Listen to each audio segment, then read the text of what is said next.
Hey, good morning. Today is Saturday. Um, Yesterday was a very hectic day. I didn't know what to expect with this 5FU pump, and I was not fully prepared for everything. They did not tell me everything that we would have to do with it. So I kind of felt like I was just thrown into something and not properly prepared for it. When the nurse came yesterday, she showed me how to flush his PICC line, which I have to do every 12 hours. And so 4 o'clock this morning, I was flushing it so he would not get blood clots in his PICC line. At about 8 o'clock, we got a phone call from the courier. They just dropped off bandage for the PICC line. I assume that I have to change his bandage today. They did not, like I said, we was not properly prepared for none of this. They just said he's going to be put on the pump, that he has to work for 46 hours, and that is it. And we found out all of these hidden things about it once we started the journey with it. So I guess I had to change bandages today. Flush him again at 4 o'clock. And then at 4 o'clock tomorrow, he will come off of the pump. And 7:30 Monday morning, he has to be back in infusion for a Lunesta injection of his white blood cells. That is to help his white blood cells from being depleted. So even though we have been going through cancer a year, going through treatment a year, we have just learned something new. And that's what's scary. Anytime something is shaking in your comfort zone, it seems like that's when you get a little scared. But other than that, that's it. Now, as far as Daryl is concerned, he is very tired. He's very weak. He's laying in the bed. I just went and checked on him, and he's just laying there. He said his stomach is not hurting, but he just doesn't feel good. And usually with the Zolota pills at home, he says that it makes his stomach feel bad after he takes it. And that's basically what is in the pump is Zolota. And so I gave him stomach medicine this morning and checked on him a few minutes ago. And he's saying that he's not hurting, he's just feeling bad. He's really weak and tired. And I just don't like seeing him like that, just laying there. Dealing with this cancer is hard. It's really hard. And I'm missing home. I'm not home, you know. It's Saturday. It's just a lot going on right now mentally with me. I got a bunch of emotions bottled up and I don't know how to express them, how to release them.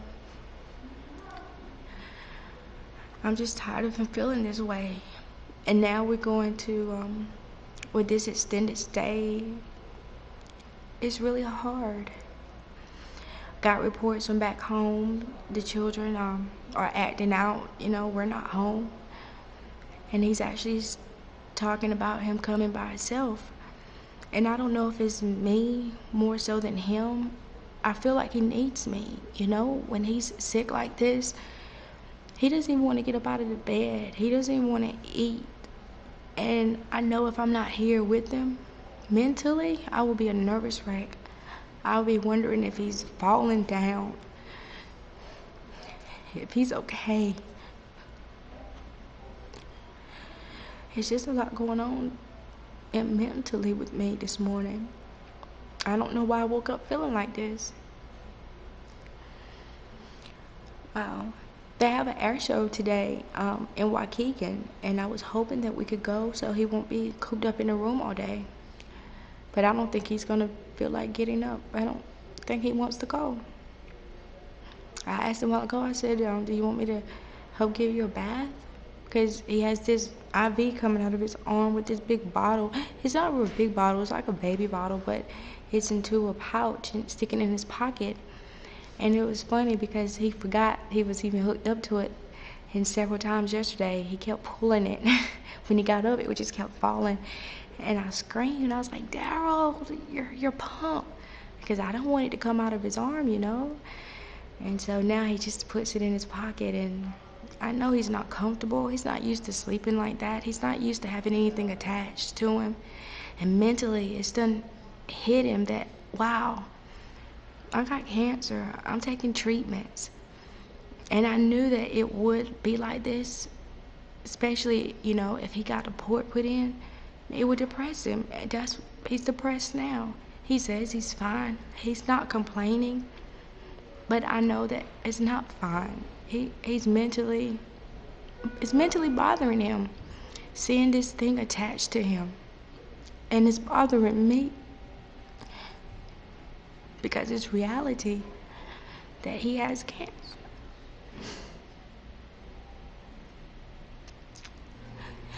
Well, I just popped in to do my video today, and just to let everybody know what's going on, okay? And I would like for everybody to say a prayer today. A prayer that I would get this confusion and get this out of my head. Pray for my sanity. Pray for my strength. Pray for my endurance.